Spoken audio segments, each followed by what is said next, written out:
नमस्कार दोस्तों, आज की इस वीडियो में आप क्लास 10th की विलोपन विधि सीखने वाले हैं, वो भी बहुत आसान तरीके से। आप इस वीडियो को पूरा देखिए, आपको विलोपन विधि एक सिंपल तरीके से और ऐसे तरीके से कि आप कभी उस तरीके को भूल नहीं पाएंगे। इस वीडियो में हमने उस तरीके को सिखाया हुआ है। आज आपको विलोपन विधि हम इस तरीके से सिखा देंगे कि आप फिर कभी भी इस 4 नंबर वाला क्वेश्चन को, जो कि क्लास 10th का मोस्ट इंपॉर्टेंट क्वेश्चन होता है, विलोपन विधि से सॉल्व करना, किन्हीं दोनों समीकरणों को आप कभी भी नहीं भूलने वाले। आपको हमेशा ये क्वेश्चन याद रहेगा। चलिए शुरू करते हैं। यहां पर अगर आप क्लास 10th में हैं तो आपको 2 समीकरण को हल करना होता है, वो भी विलोपन विधि से, जिसमें पहला समीकरण दिया है 3x + 4y = 10। जो पहला समीकरण है उसे हम नाम दे देंगे समीकरण नंबर 1, क्योंकि वो पहला समीकरण है, इसलिए समीकरण नंबर 1। दूसरा समीकरण है 2x + 2y = 2, इसे नाम दे देंगे समीकरण नंबर 2। दोनों ही समीकरणों को हमने नाम दे दिया, पहला समीकरण 1 और दूसरा समीकरण 2।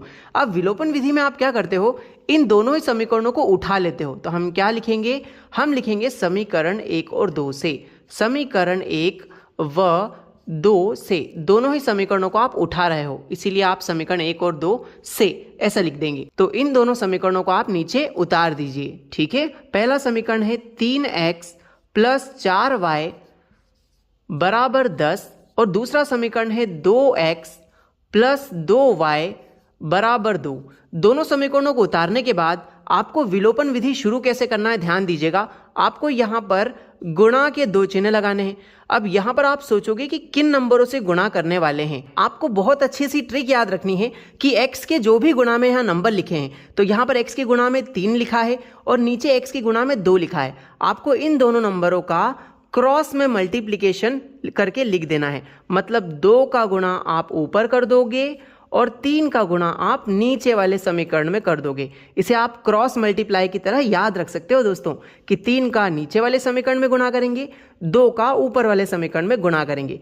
चलिए अब दोनों का गुणा कर देते हैं। इस 2 का गुणा पूरे समीकरण में करते हैं। आइए कैसे देखते हैं ध्यान से। 2 का 3 में गुणा कर दो, 2 तिया 6, तो यहाँ 6 आ गया, लेकिन साथ में x भी था तो x लगा देते हैं। प्लस है तो प्लस लगा दिया। अब 2 का गुणा 4 में कर दो, 2 चौके हो जाएगा 8, और साथ में y भी था तो y लगा दिया।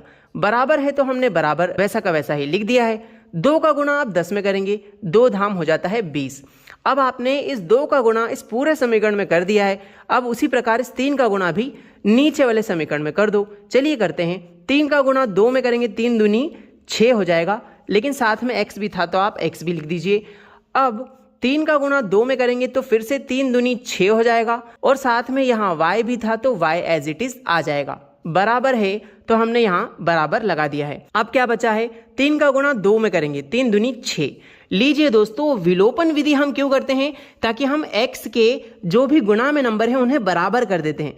तो यहाँ पर देखिए, x के गुणा में यहाँ भी 6 है, x के गुणा में यहाँ भी 6 है, मतलब आपने x के गुणांकों को बराबर कर दिया। जैसे ही गुणांक बराबर हो जाते हैं, आपको सभी चिन्हों को बदल देना है, यानी आप दोनों समीकरणों को घटा लेते हैं। तो यहाँ लिख देते हैं घटाने पर। घटाने पे क्या होता है, सभी के चिन्ह बदल दिए जाते हैं।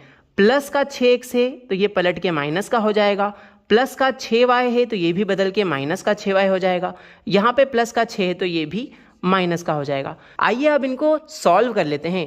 प्लस का 6 और माइनस का 6 तो कट जाएंगे, क्योंकि आप जानते हो प्लस माइनस होता है माइनस। 6x में से 6x गए तो 0x बचेगा, मतलब कुछ भी नहीं बचने वाला। आगे बढ़ेंगे। प्लस माइनस, ये नीचे वाले चिन्ह का बहुत अच्छे से ध्यान रखना, क्योंकि नीचे वाला चिन्ह ही आपका पर्सनल चिन्ह हो गया है। अब प्लस माइनस होता है माइनस, यानी आपको घटाना है। 8y में से 6y चले गए तो कितने y बचेंगे, 2y बचेंगे।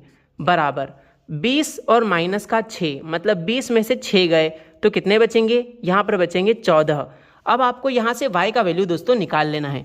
यहाँ पर y की गुणा में 2 लिखा है, बराबर के उधर वो भाग में चला जाएगा, तो क्या आ जाएगा, y = 14/2। जो गुणा में 2 था वो भाग में उतर आया।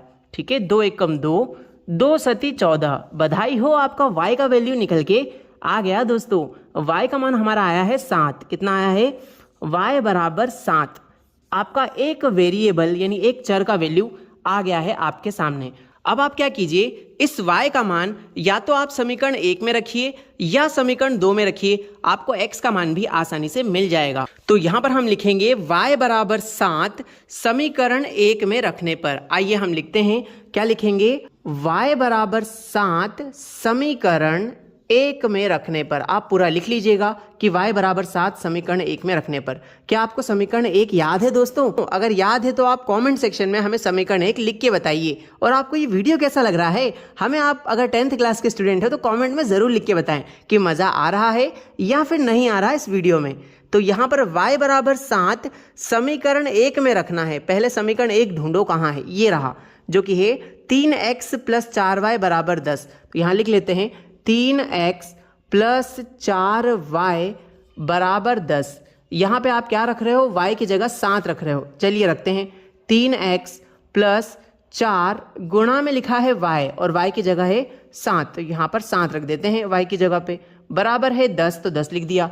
अब इसको सॉल्व कर लो, आराम से x का मान आ जाएगा। 3x + 4 का 7 में गुणा करो, 4 × 7 = 28 हो जाएगा दोस्तों, बराबर में लिखा है 10। अब देखिए यहाँ लिखा है 3x, तो हम लिख देते हैं 3x, बराबर में चल रहा है 10। अब ये प्लस का 28 है, बराबर के उधर गया तो माइनस का 28 हो जाएगा दोस्तों। 3x तो एज इट इज रहेगा। अब यहाँ पे देखिए 10 में से 28 नहीं घट सकते, तो हम उल्टा करेंगे, 28 में से 10 गए तो यहाँ पर 18 बचेंगे। इन दोनों में बड़ा नंबर कौन, 28 है, जो कि माइनस के साइन के साथ है, तो बड़े अंक का चिन्ह लगेगा माइनस का। ठीक है, अब आगे यहाँ पर 3 गुणा में है, बराबर के उधर 18 के बटे में चला जाएगा, तो आ जाएगा x बराबर -18/3। चलिए अब आप इसको 3 से काट दीजिए, 3 एकम 3, 3 छंग 18, तो यहाँ पर x का वैल्यू निकल के आया है -6। और बधाई हो, आपके x और y दोनों के ही मान हमने निकाल दी हैं। आप चाहें तो स्क्रीनशॉट ले सकते हैं। इस तरीके से आप विलोपन विधि करेंगे तो आपके दोनों ही चरों के मान यानी x और y दोनों के मान आप बहुत आसानी से निकाल सकते हैं। आपको यह वीडियो कैसा लगा कमेंट सेक्शन में ज़रूर बताइएगा। आप अगर प्रतिस्थापन और वज्र गुणन यानी एलिमिनेशन मेथड, सब्स्टिट्यूशन मेथड और क्रॉस मल्टीप्लिकेशन मेथड तीनों ही सीखना चाहते हैं तो डिस्क्रिप्शन में हम इन वीडियोज़ के लिंक दे देंगे। 2 चर वाले रैखिक समीकरण हल करने के लिए सारे के सारे क्वेश्चन हम डिस्क्रिप्शन में डाल देते हैं दोस्तों। थैंक यू सो मच आपका वीडियो देखने के लिए।